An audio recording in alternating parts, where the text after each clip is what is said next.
สบายดีพี่น้องประสบผลทุกคนที่เคารพนะฮักเนี่ยนี่ก็มาพบพอครับน้าไม่ขาเนาะคนมักหล่อคือเก่านี่ก็มาหล่อเบิ่งสวนมาเจาะเบิ่งสวนกาแฟว่าจังไรเป็นจังไรงามบ่เลยจังไรตอนบรรยากาศที่แรงๆเนาะสีมุงหามุงหยังตะเว้นกะจะตกดิน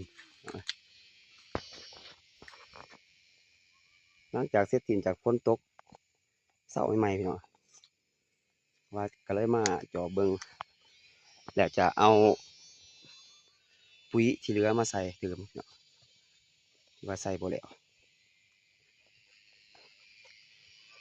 นี่แหละพี่น้องบรรยากาศสุดกาแฟก็มีบ่เสมอพี่น้องบ่คือบริษัทพี่น้องกาแฟแนว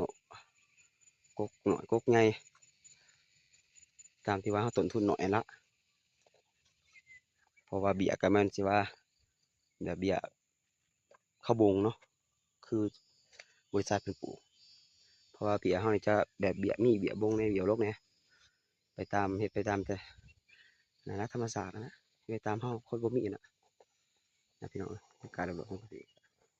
เห็นนะพี่น้องเอ้ยบ่สูงอ่ะคนบ่เฮ็ดสวนก็สิคนดุแหน่นะ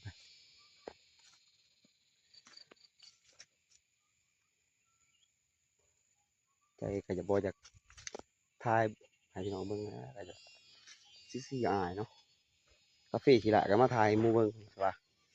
เอาคนใช่ป่ะกาแฟก็งามบ่งามเว้ยมันก็สิอัดคลิปก็มาถ่ายพี่น้องเบิ่งเนาะเครื่องขี้หละคือบ่งามกว่าของเฮานี่ยังไงหัวเห็นนำกันพี่น้องเอ้ยเพราะคนก็บ่เคยถ่ายวิดีโอจักเทื่อที่เกิดมาภายในมีแต่ถ่ายแต่ในวิด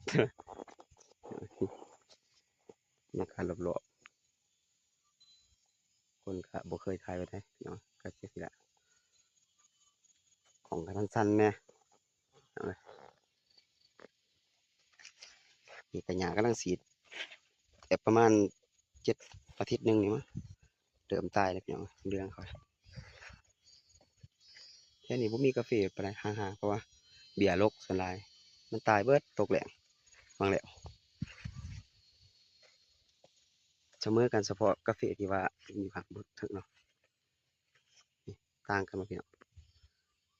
กาแฟข้างเทิงกับอยู่หลุม